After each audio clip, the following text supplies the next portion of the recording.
Would you like to do a quick break and drink something? A little water, yeah. Perfect. Quickly.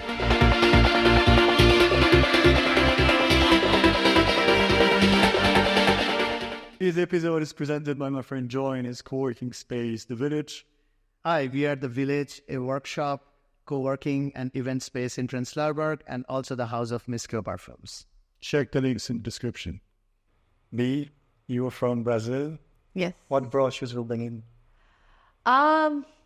Mostly I think the tattoo scene, because I had the plans of moving away from Brazil. I just didn't know where exactly.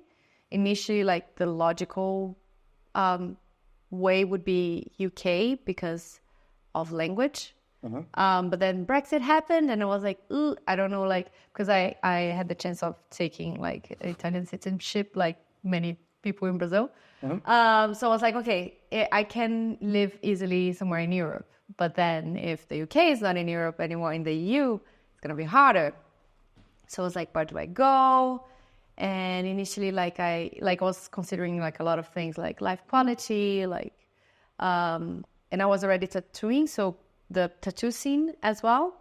And initially I had set for Amsterdam, but back then there were almost no studios that like I could see myself in, or maybe I couldn't find them so easily on social media and stuff. And I was like a little bit like not wanting to come to Berlin because it was Germany and German, and I was like, ooh, it's hard, it's gonna take like a while for me to adapt. But then I decided to like one day just like let's have a look, let's see. And like in half an hour searching, I found like so many studios that I was like, I could work here, could work here, could work here. And then I was like, okay, yeah, that's it. Half an hour, that's what took me to actually... Sorted. Yeah. And then I was like, okay, it's going to be Berlin, I think. So you moved directly from Sao Paulo here to Berlin? No, I actually went, like a stopover, let's say, in Italy to do like the documentations and stuff, paperwork and stuff. And then like spend like 3 months in that and then directly to Berlin. So yeah, there was like this little limbo time because I couldn't do anything while I was there and stuff. And I still didn't have a place to work in Berlin or a place to live. So it was like 3 months, like That's literally trying. Yeah, I was like, I need to start my life in this time that I'm here. And luckily everything went fine. Yeah. And where was that in Italy? Where? Yeah. Middle of nowhere. So it was not like Rome or Rimini? No. It was literally, it was like in the northwest part. So kind of almost like the same distance from Genova, Torino, Milano, like there. And like a city with 3,000 people. There was absolutely nothing to do. And like, so. But you traveled around a little bit? No, because like since I wasn't working and I didn't know, you never know how long the process is gonna take.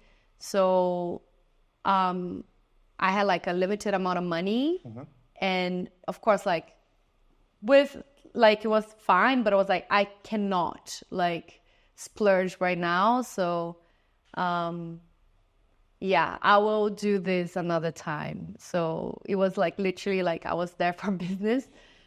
And and then like moved here, settled down, and then like so I didn't see anything of Italy during that time. I like many years later I planned a trip to go to Italy to see like the proper city, the nice places. In Berlin you started to work at Unicat, like in like yes. Cool. Yeah. How was it there? It was really nice. There was a great community, I think. So I worked there for 2.5 years. There were like 2 studios, and I was at the Black, which was, I think, mainly or exclusively like machine tattooers and stuff. Yeah. We were quite a few people actually back then, but it was great. Like everyone that worked there were like super talented, really nice people. So I feel like it really defined like my path towards like what I wanted to do with tattooing. Like I learned so much like with all the people because like each one had like such a unique style. And I also feel like my biggest or like my main community friends, like tattooer friends, all came from there somehow. Either like, because we also had like a lot of like regular guests. And we would all like, yeah, help really like have like a community, and we would like hang out and stuff.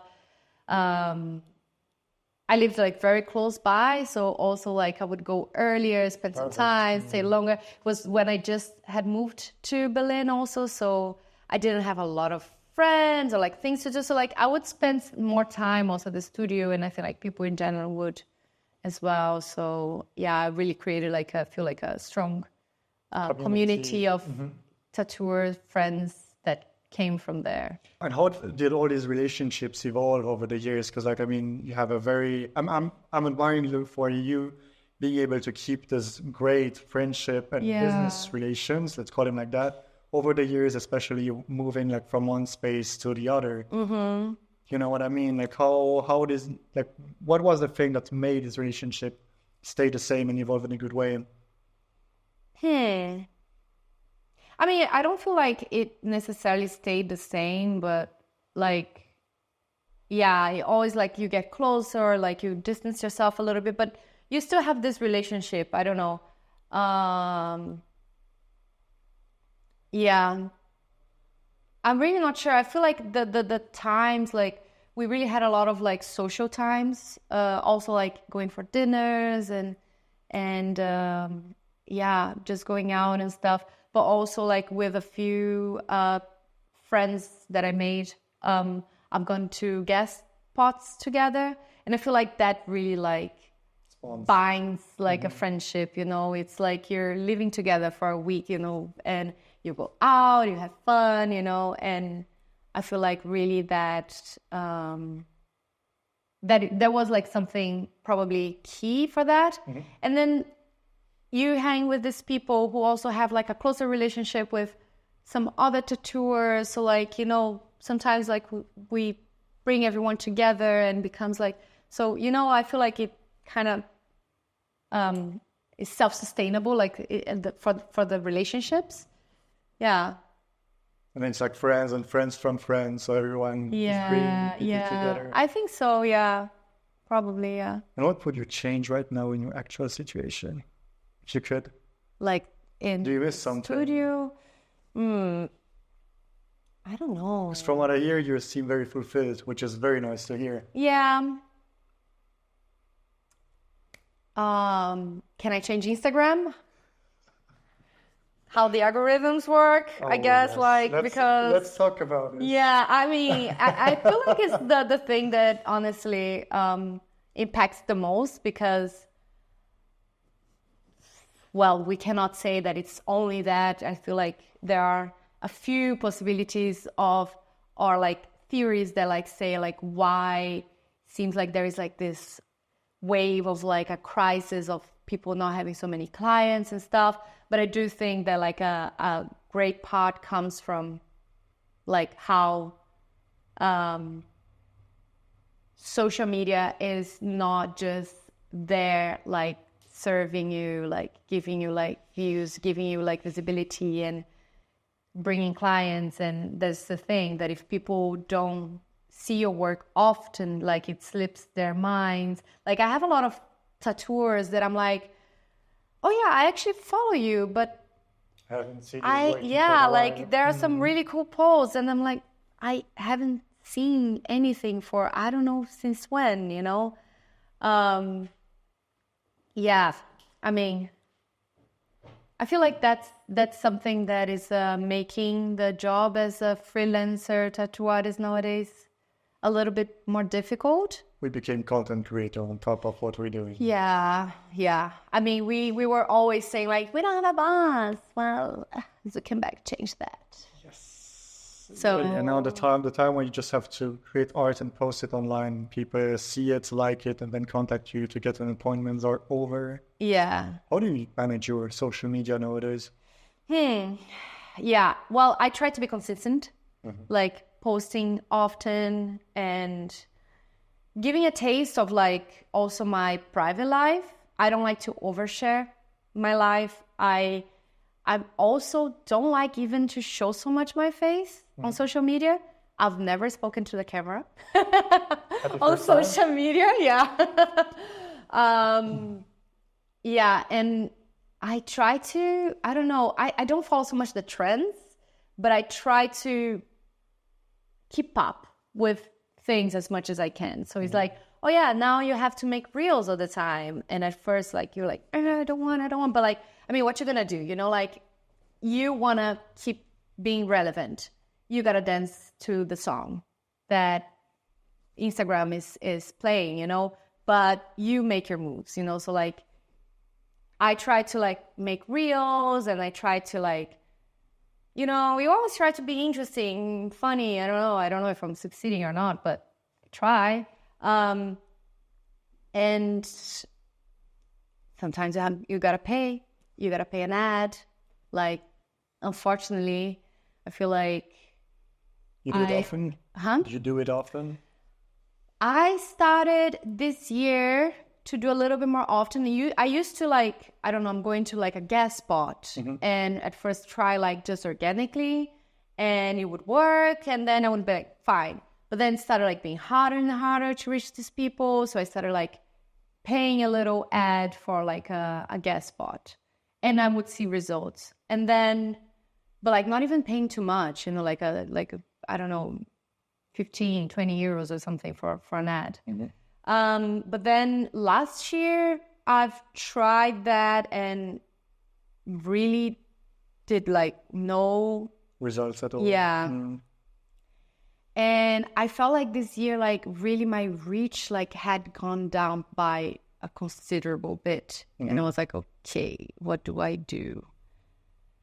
Let's try, you know. And yeah, it's very annoying, but I feel like I need to consider every month now a little bit of money to put into advertising because, yeah. So also for Berlin, or like also for the guest spots, or like mainly for the guest spots? You're going to both? Yeah. Yeah, because there's all the budget that you have to implement, like your daily expenses. Yeah, and now I'm still like in this process of like accepting it. And I'm still like not even like considering like a huge budget or anything, but I do feel like it did a little difference recently to do like now like once a month or something, like a little promotion or something. If it likes $20 a month, it's okay. Yeah. If it's like every week, then exactly. It's a lot. Yeah. But that's the thing, you know, like when I say like, oh yeah, we didn't have a boss and now we do. And it's like, it's very annoying because like prior to pandemic, I feel like pandemic was really when things like changed a lot. Maybe also because of this wave of, this is also just like theories, but like this wave of like influencers that joined social media during lockdown and stuff, and TikTok exploding and like blah. And they were like, well, actually, we can make a lot of money out of this. And like, because before it was like so organic, you know, like if you open an account and you just like interacted, posted right, blah, blah, blah, your reach would be like constant and consistent. And I stagnated at a certain point. And like, since a few years, it's like slowly actually going down. And I'm like, what do I do? You know? And I've been trying and trying, like, it's still like kind of like the same. So I don't know if like that's the answer, because I think like each person kind of finds their way. I've seen people that post zero reel, zero nothing, almost no picture of themselves on stories and stuff. It's just like their work, and they're like constantly like thriving and growing and having clients and stuff. Of course, like their work is like super high quality. They have established account as well, because like if you're at a lower level or like you have not a lot of followers, if you do this is not going to make you grow. Yeah. You're going to create all the content. Yeah. So I feel like people that have started tattooing or like they've started like their social media in the past like 2-3 years and stuff, they have a way harder time than like me and people that started like I already had my account for like what I did before, which was illustration, and I just like changed into tattoos 8 years ago, you know. So like the Good work. Yeah. So the growth is like was easier before. Do you consider creating other kind of content? Such as? Because nowadays we see it online to have a bigger reach. It needs to be educational, entertaining, plus you work on top. And I mean, I've been digging this whole stuff a lot because like we're all struggling with our accounts to push them, but like to denaturate your account with like this kind of like extra content, which is extra work at the end. I would love to draw more, to do more of the stuff I really love, that to have to entertain my community with things that I'm not 100% sure about, you know? How do you see that? Like, do you have this in mind? No. I mean, I've thought about it. Like, I know some people are naturally funny and they can make like funny videos of like, I don't know, tattoo topics. So their pages turn almost like into a meme page about tattoos or something. And I'm like, I don't have this talent, you know, like, so. Time. Or time also. Consuming. Yes, because it's a lot. So I try to navigate around what I do, you know. Maybe I'm not the best to like the best example or anything, but I don't really have that in mind. I mean, if you can keep up with your current strategy, keep on. Yeah, that's the thing, because I really see sometimes like you're like, oh no, I have to make these videos that are funny or that you show yourself, but I see people that don't do them and are still fine. So I'm like, okay, maybe I can find my own way and continue to be okay without like having to, you know, like, yeah. I mean, good for them, but like for myself, I can't like do so much of that. What do you think about going back to what you said with the influencers that turned like on the social media, like became big on social media, that are also tattoo artists? Because I observed there's a lot very good looking men and women having a private account, kind of model account, and a tattoo account. I mean, good for them, right? They were born with the perks of beauty. I mean, I don't know. I think like, I don't know. I don't feel comfortable mixing it up, but I see that it works for a lot of people. And I think it's again, like you have to dance according to the music. You make the moves. They're making their moves by, I don't know, exploring their image. And people like also, that's a job on itself, you know? Plus it's two at once. And that and if you make a lot of money out of your own image, like it sells. So it's, I think it's good for them that they actually found it, found their own way of navigating it. And like people that have their OnlyFans and their tattoo accounts. It's a very good comparison. Yeah. It's I have read, I heard a podcast lately that was comparing this to kind of soft porn. It's kind of like over-sexualization of the human body. Yeah. And put it online, like even if the people are like dressed up or like, let's be just with a bath suit, they're still almost naked. Yeah. And like everything on the social media is like sex sells at the end. But then you bring yourself, your clients, by showing more skin. Yeah, well, I do not agree with people that sexualize the client's bodies. I was saying that about their own self. No, their own self is fine. This like is it's like it's your own body, like do it. But I think it's very, and it's usually like you see it's like male tattooers. Like I've seen like the kind of thing that is like the person is posting and kid you not was like a arm tattoo and the woman is like holding her boobs. And I'm like, and on the comments, people are like, why is she topless? You know, and well, but that's, I think, like a whole topic for a whole podcast, to be honest. I mean, Because, yeah. But I feel like if they're like selling the image of their own body, it's like, what you're gonna do? It's your right, it's your body, as long as you're not exploring someone else without their consent.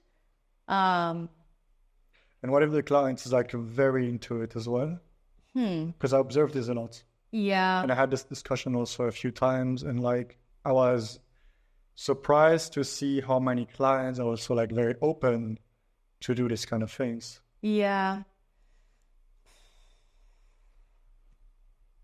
But the thing is, how are you gonna know exactly? You know, it's a bit hard. I don't know where to draw the line.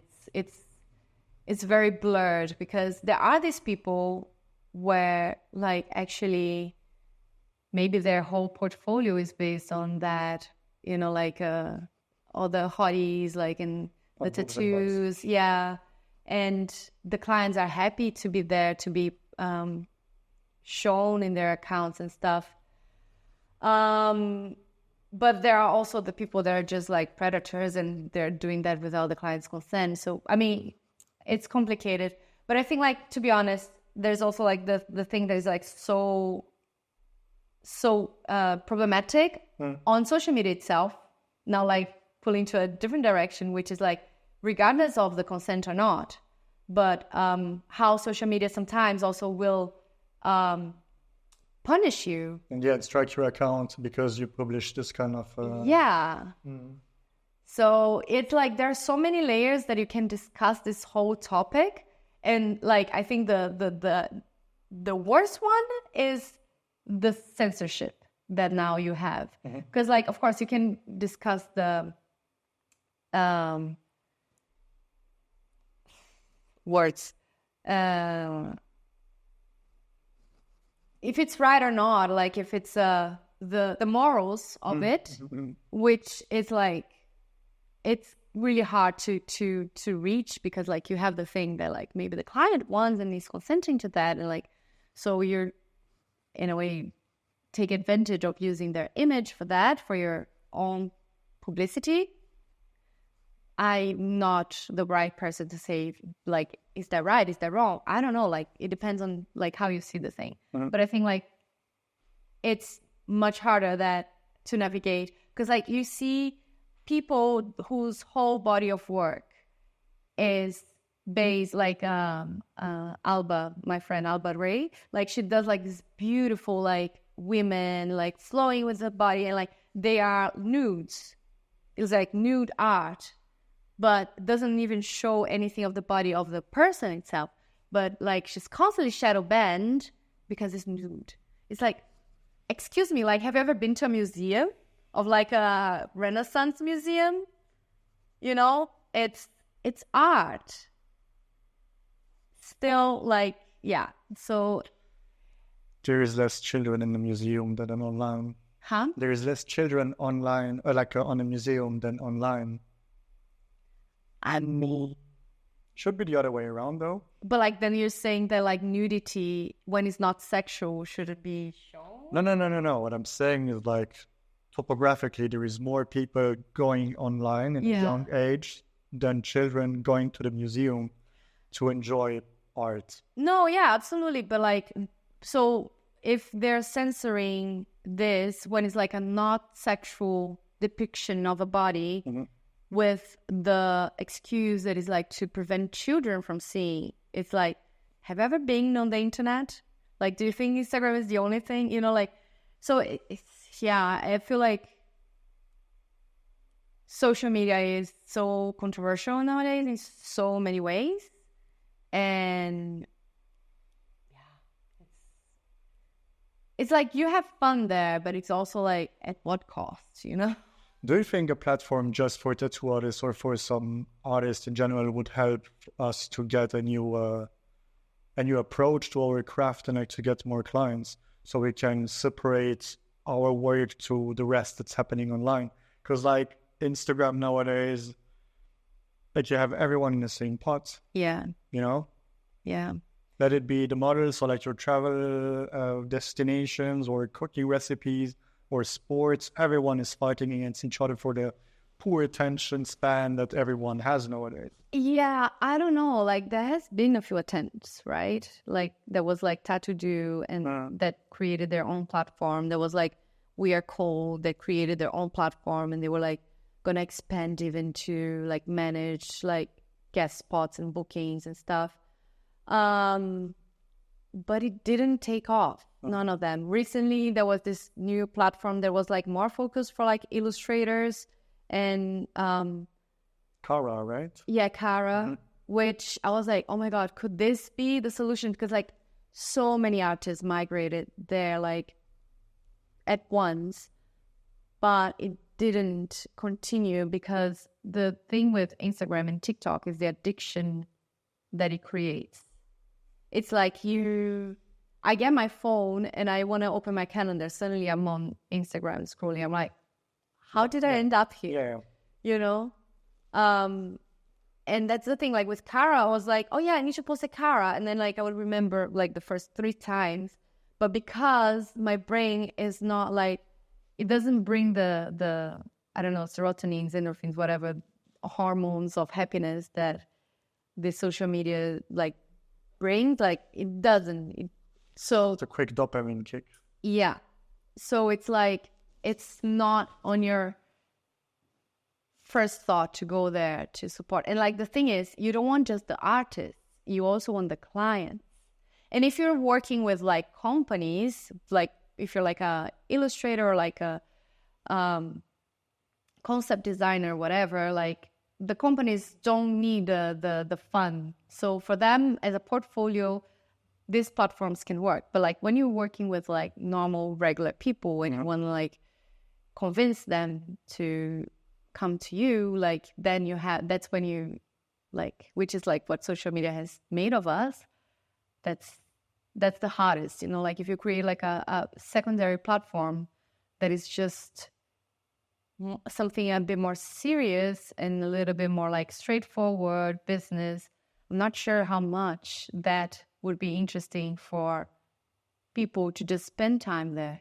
Because like on Instagram, it's like they're scrolling, having their moment of addiction, and we pop up for them. Or some people that like don't like that. I've seen like people that create Instagrams just for tattoos. So like just to follow tattoo artists.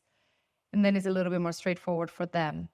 But still like the platform has like this dynamic that it's fun, it's, you know, I'm pretty sure they, even though they don't want to admit, there is something there that they are enjoying as well. I'm ending up in the reels anytime. So even if I'm going, like I'm following mostly tattoo artists and like people in my field, because like I splitted the tattoo account from the podcast account and like, so I have like the 2 universes separately.